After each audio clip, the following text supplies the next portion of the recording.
and asks the question that every Jew should have asked, the question that every Muslim should have asked, the question that every scholar should have asked. Why did he send them away? And even more so, why did he send them away with only bread and water? Now, why did he send them away? We already know from the Torah itself, where it says that Sarah didn't like him, because she saw that he's evil.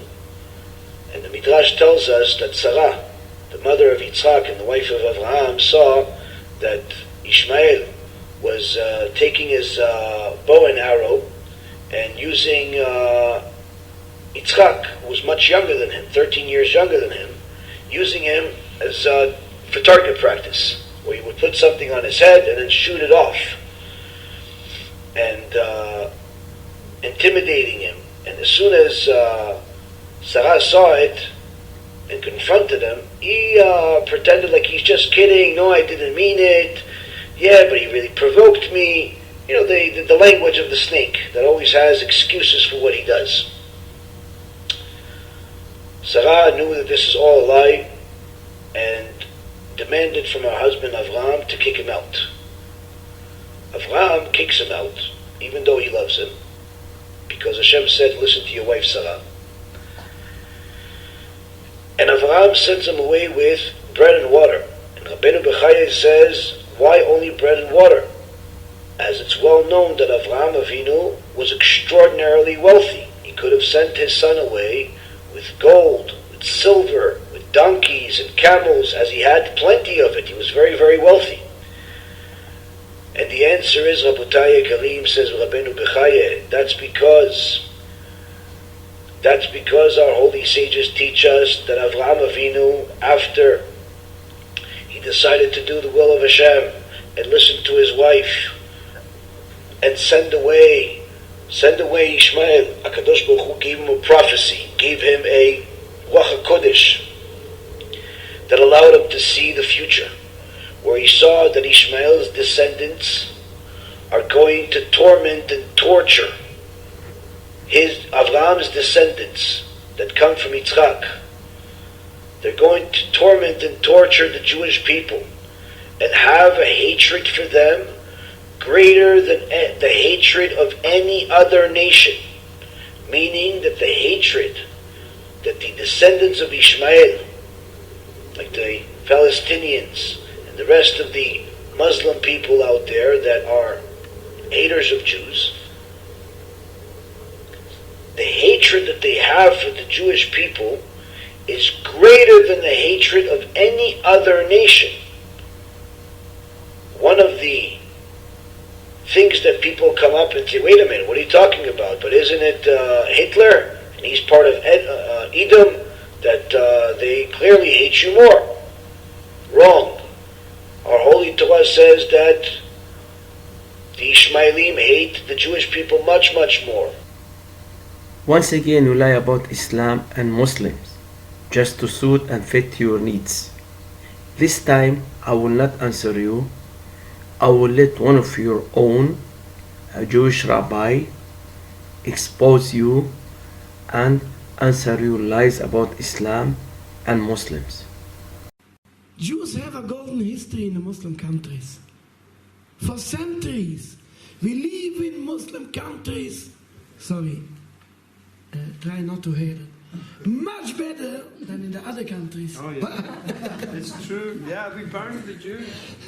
We live much better in the Muslim. Everybody knows the history, knows that. And I must tell you, even today, after 75 years of killing, 75 years of occupation, 75 years of blood, yes, go in any Muslim country, they are welcoming Jews. Any Muslim country, Morocco, Algeria, Tunis, Iraq, Iran, Yemen, everywhere you go, they're welcoming Jews. I myself, I was in Morocco. I must tell you, I didn't believe what I saw.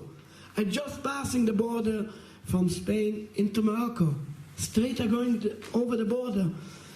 Muslim people come to me, Rabbi, please bless my children. I couldn't believe it. After 70 years of bloodshed, what's going on here? What's going on here? They are completely not hatred. How can that be? This is unbelievable. Unbelievable. But this is a fact, what I saw with my eyes. Everybody can see that.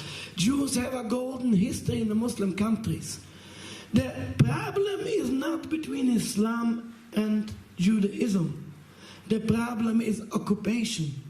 No difference if they're Jews, if they're Japanese, Chinese, black, white, no difference. The problem is occupation. And I see that many times I coming in Muslim communities, I speak in many mosques, in many universities, by Muslim communities. I'm always welcome. Always. I never see even any hatred from Muslims to Jews, because there is no problem between Jews and Muslims. We have very good life in the Muslim lands. I must say, I'm shaming myself.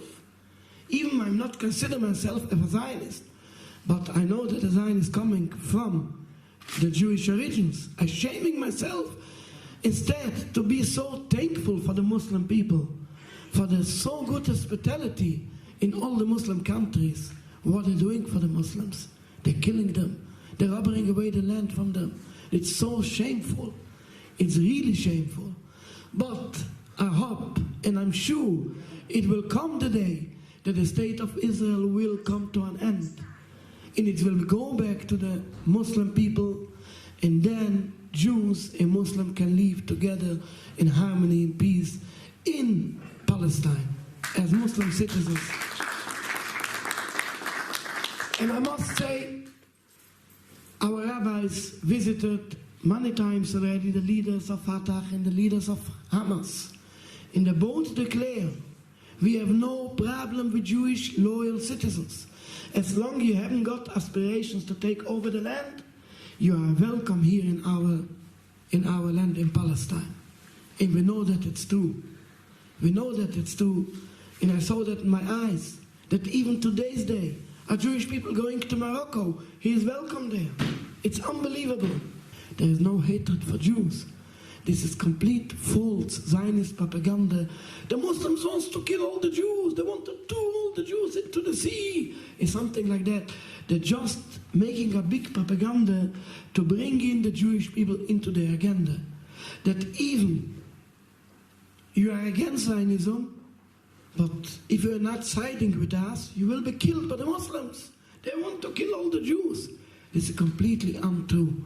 This is why this is so important, events like that, to speak a Jewish rabbi with a Muslim imam together to show this is not the problem of the religion. This is a problem of occupation.